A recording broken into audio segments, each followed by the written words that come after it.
Hey guys, welcome back to Team 6K. This is Undead, and I'm bringing you a Dinomist deck breakdown. I think that this deck is very nice against Salamangreats. It's also good against Odd Eyes. I would say the one overwhelming weakness is Galaxy Eyes, and that's essentially why I have the DD Crow here. But before I go into tech choices and everything, I just want to explain the deck first real quick. So this is a deck of all level 4s and level 5s. Little monsters. They're water machines as well. Because everything is level 4 and 5, all the pendulum scales are 6 and 3. So it doesn't matter what scales you have, you're going to summon your Dinomist monster. The low scales all have the effect, as in the scale 3s, they all have the effect to replace itself as the card that's being destroyed if your opponent would destroy your Dinomist cards by card effect. And then all the high scales have the effect to negate an effect that would target your Dinomist cards. And what's great about this is that these high scale effects that negate a targeting effect, they don't actually activate, they don't exist on the chain, they continuously negate them with a little bit of a down. So you can really abuse that with Dinomist Spinos.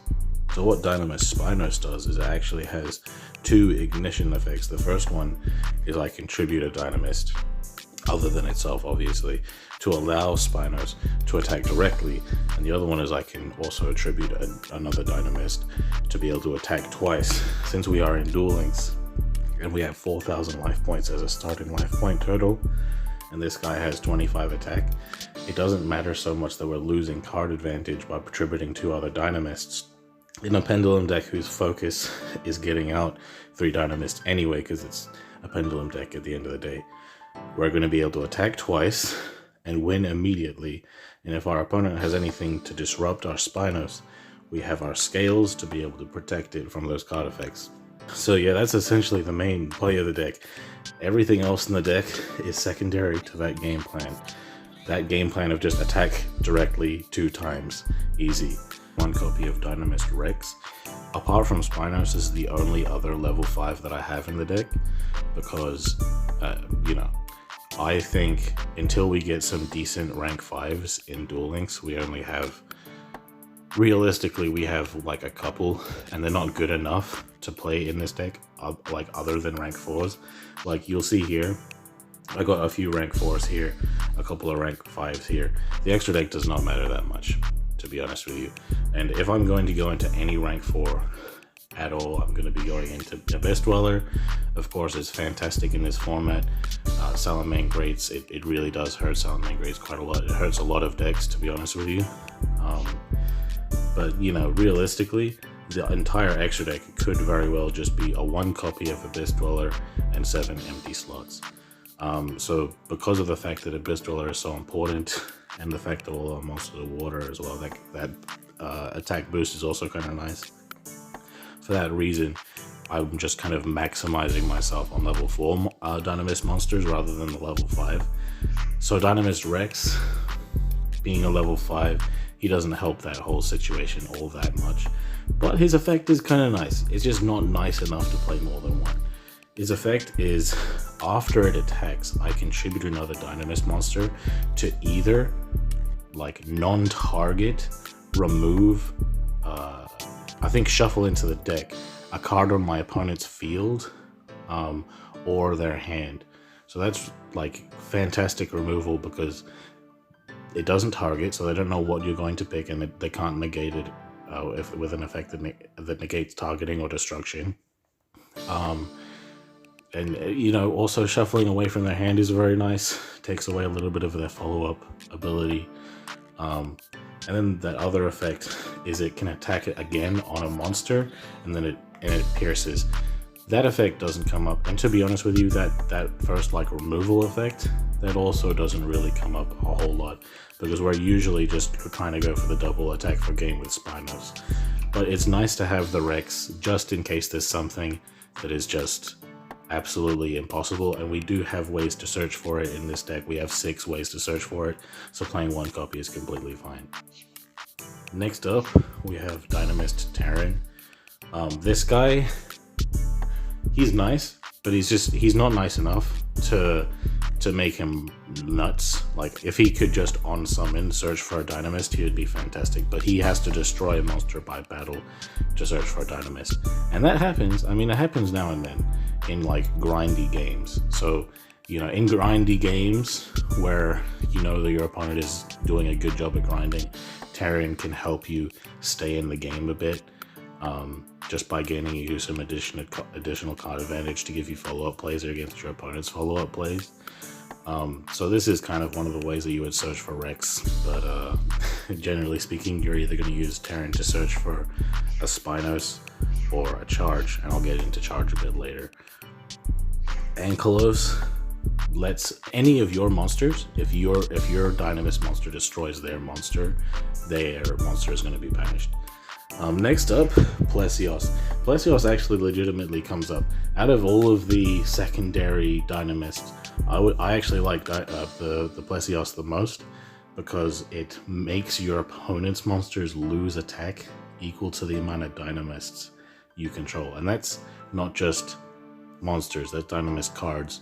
So it'll count your scales, it'll count your continuous spell. The archetype does have a field spell, so it would technically count that, but we're not playing it because it's not good. But yeah, this can easily get out of control to make your opponent lose like 500, like your opponent's monsters continuously losing 500 attack. And if you control more than one Plesios, then their opponent's monsters are essentially null and void in comparison to yours. And then last of all, and probably least of all, Dinomist Stegosaur. The literal only reason I'm playing this is because it's a scale 3 and I want to have an even distribution of high and low scales in my deck. The effect is trash. If another Pendulum monster you control battles an opponent's monster after damage calculation, destroy those monsters. It destroys both your monster and your opponent's monster, and it doesn't even count itself. So if this guy would battle, he still doesn't even get that effect. So it's really bad, but you know, it's a scale 3 and a level 4, so you know, I'm playing it. The most important card in the entire deck is Dinomist Charge. Spinos is like the win condition, of course, but Charge is the most important card of the deck because on activation it will search any Dinomist. This can help you get the scales that you need. It can help you get access to your Spinos easier. It can help you just, you know, search for like the things that you might feel like you might need. But most importantly, it doesn't just search, all right? If your Dinomist goes to the extra deck, and as you know, when a Pendulum monster leaves the field, it goes to the extra deck face up instead of the grave. So if your Dinomist goes to the extra deck once per turn, hard once per turn, all right, you can add one of those back. So if 2 get sent at the same time, you're still only adding 1 back. The reason why this is so good is because this allows us to continue gaining card advantage while we're losing card advantage. You know what I mean? Like if our opponent destroys our card, we get it to have it back in hand. If we use one of our scale effects to like destroy our scale to protect our monster from something, then we get to add it back to hand. If we tribute a monster from Spinos, or I guess from Rex as well, we get to add it back to hand. And of course, it is only once per turn, but that once per turn really does come up quite a lot. So often what we are going to end up doing is we're going to have Spinos and one other Dinomist on the field. Because we want to activate Spinos twice so we can get both of his effects, that one Dinomist is not going to be enough. But if we have Charge on the field, then we contribute that Dinomist one time, add the Dinomist back with Charge, then normal summon that Dinomist, tribute it again, so now we've activated both effects. So Charge not only gets us a search, which is a +1, but it turns our tributes into even card advantage, which is amazing. And then of course, the last card in the main deck is DD Crow. I have DD Crow in here mainly because it's probably the best tech you can play in the meta. Generally speaking, if you can play no techs, because the meta allows you to play no techs, then you should probably play a deck full of only cards that are in the archetype, because then you have more consistency. But DD Crow gives such winnability to this deck against something like Salamangreats by banishing the counter trap, or against the generally bad matchup of Galaxy Eyes, allowing us to prevent them from setting up in the first place. Like, I feel like DD Crow is going to be really helpful for this deck. But of course, before I go to the extra deck, there's one more thing about this deck that I think really brings it all together. So there are two skills that you can play with this deck, alright? The first one is the generic Pendulum skill that just puts Pendulum zones on your field. If you're going to play that, then it doesn't matter, like, you can activate multiple Dinomist charge, and that's definitely a nice thing in a long game. But Grit, in this particular format, where a lot of people are OTKing, I would like to use Grit to essentially allow us to guarantee survive. Like, if we go first, we don't really have an opening play. Technically speaking, with a good hand, we might be able to summon a Abyss Dweller against Salamangreats, but there's more decks in the world, and that's not going to be good enough against. So generally speaking, if I go first, I'm going to end my turn. Grit is most of the time going to allow me to just survive that turn, so I can essentially go second on the third turn, and go for the whole game that way. And of course, what's nice is if I go second and I'm unable to kill them, if they go for game against me, I'm going to survive again, so I have another guaranteed follow-up, which is fantastic. And the extra deck, okay, if you don't know why the fusions are here, they're all machine fusions. Cyber Dragon Dova has a floating effect if the opponent destroys it, well, sends it to grave. To like special summon a fusion machine from the extra deck. It's not going to come up, alright? It's not going to come up, but we have extra deck room, so I felt like might as well flex a little bit. Of course, these rank 4s are kind of important. Spider Shark is not that important, but I've done it well in tournaments using Spider Shark, funnily enough. Of course, if you're going to use a rank 4 deck, then Malevolent Sin is always going to be a must. Abyss Dweller is, if you're going to run a rank 4 deck and you have room, Abyss Dweller should be in your extra deck because it just absolutely destroys Salamangreats. And then Adrius being the only rank 5 that we can legitimately go into, but still don't really go into. The extra deck really is not important. If you don't have any of these cards, you don't have to play any of them. We barely go into the extra deck. I don't think I went into the extra deck a single time in any of today's clips. Speaking of those clips though, let's get into them, shall we? In our first game today, we're going against Superheavy Samurai. They kind of got the full combo. We also have the full combo. Super Heavies is not that good of a deck, I'm not going to be honest with you. I know a lot of free-to-play players love playing it, but it's really not that good. But anyway, I'm just kind of showing this clip just to essentially show the very simple main game plan of the deck. But yeah, he's just going to end his turn here. First things first, we're going to set our scales, using charge to get the scale that we don't have, kind of. Now we have 6 and 3 in our scales. We can summon our level 5 and our level 4.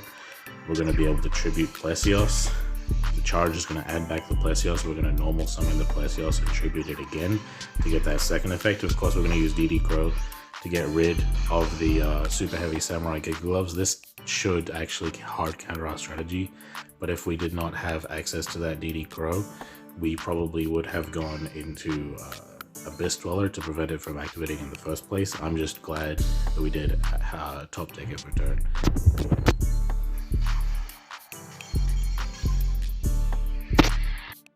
Alright, we're going first here against Rose Dragons, and because we are going first, we're just going to end the turn because we have Grit to guarantee our survival anyway. They're just going to go off, get their searches off, get their pluses, their skills still nuts. Just going off, sending their follow-up, setting some backer on attacking. We're fine though, it doesn't really matter what backer they have. We're setting our scales, we're activating charge. We have a full grip of Dinomist, including a Spinos, so it's pretty much game from here. If they let us Pendulum Summon, the moment we Pendulum Summon, it is pretty much over for an opponent that has back row as their main interruption. Because we're gonna have our scales now. We don't need to use them to pendulum summon anymore. We can just use our scales to protect ourselves, and we're fine. So he's gonna karma cut us, we're gonna negate it. I'm gonna add back the Ankylos, set it again in case he has another targeting effect. Going to tribute again. He's gonna Book of Moon. I'm gonna negate it. Easy. Opponent is playing Salamangreats, the best deck in the game right now. We do have the DD Crow. That DD Crow is going to be incredibly clutch. This DD Crow, I think, yeah, in this game, this DD Crow is literally enough to win the game by its own. So he's going to combo off. I'm going to let him combo off. He can do whatever he wants. He can do absolutely anything he wants. But he's going to use his Gazelle to send the trap, and that is not okay. I'm going to DD Crow that trap as soon as humanly possible.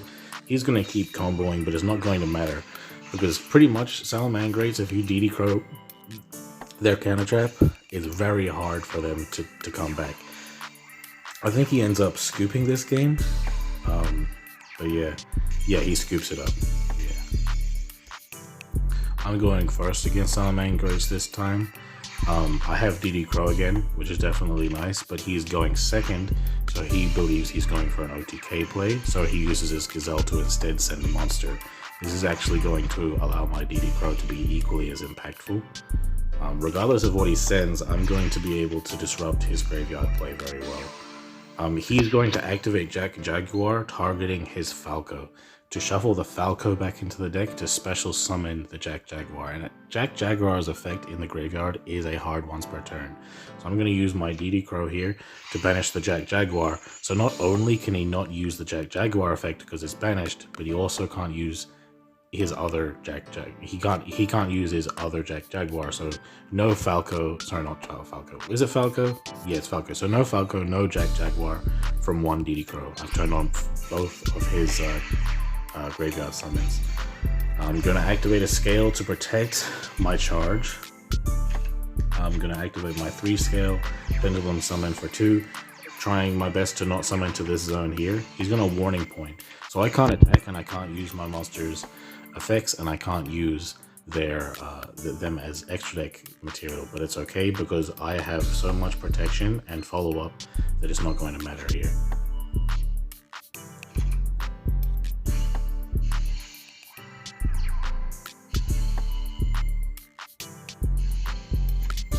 Adding back the Gazelle, of course. He's going to go for his Security Dragon, which can target to bounce my monster, but I'm just going to negate that and add back the card that negated it. So his bounce isn't going to mean anything. He realizes now that I can just pendulum summon again and attack twice, and I'm going to be fine because I'm immune to back row essentially. So yeah.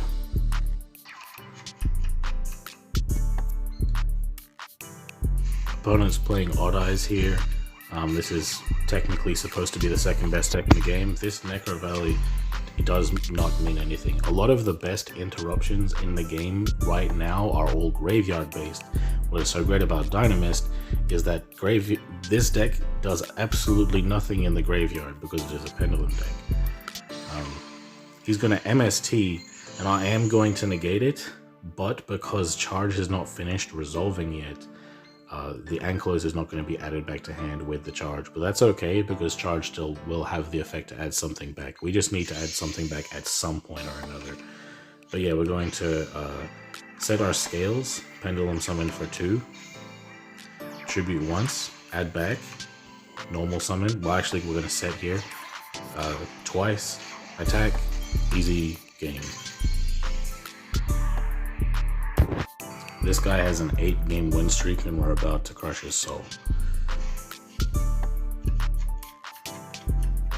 So he is going first and I don't have DD Crow. So I'm just using this clip to kind of prove that, you know, my wins aren't solely because of the fact that I have DD Crow. He is going to be able to set up his best field. This is probably the best Salamangreats player I've faced in the recording of this video, because he was able to get everything off. And he didn't misplay his activations. So he's just going to go regular full combo.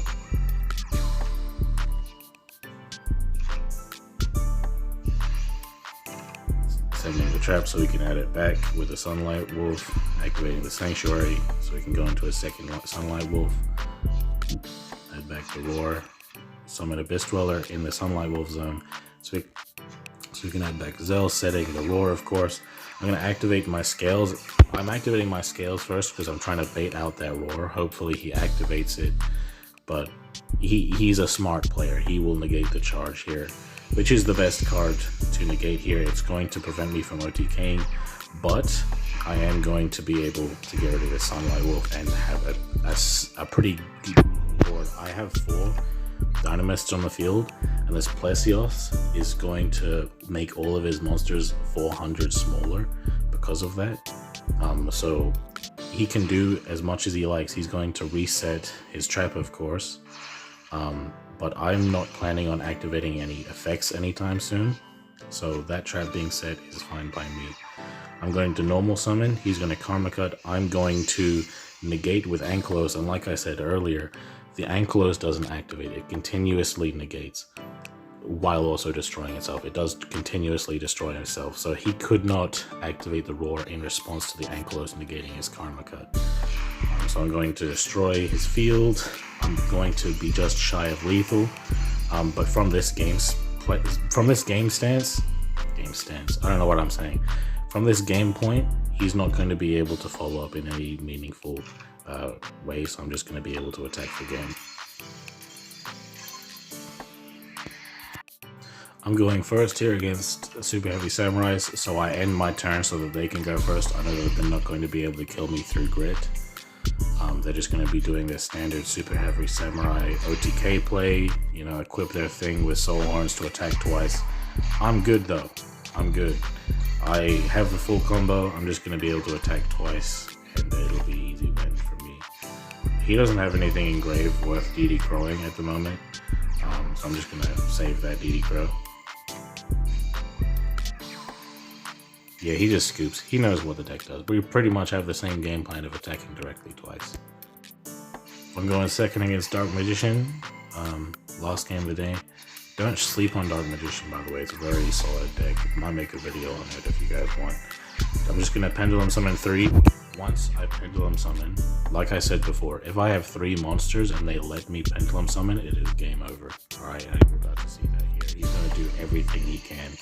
He's going to use his navigation. He's attempting to banish me, but I'm going to be it. He banished, for some reason, the one that negates targeting, which I get, like, but he doesn't have any other targeting effects. So if he had targeted my Spinos, I would have negated with that Ankylos either way. So Ankylos is gone.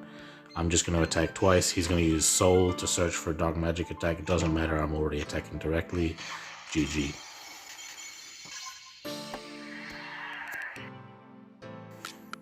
So hey guys, this deck is really damn good. Make sure to try it out yourself if you like. It's very cheap. You don't necessarily have to play DD Crow if you don't want to. All of this deck's core is in a single mini box. Of course, you do need to go at 3 times for charge, but it is just one mini box. You don't technically need any staples. Instead of the DD Crows, you could easily just play more copies of other Dinomists. You know what I mean? The extra deck is not necessary. It's a very, very cheap deck. It happens to be one of my favorite decks to play in Duel Links. I won a tournament with it this year at some point, I think. And yeah, man, as you saw in the gameplay, it's really damn good against Salamangreats, apparently. I haven't lost against Salamangreats with this deck at all. I've only won, and there's 3 Salamangreat decks in this video in particular, so that's a pretty damn good record. I'm not gonna lie, but you know, let me know how you guys feel about the deck in the comments. If you like the video, like the video. Subscribe if you're new, and I'll see you next time.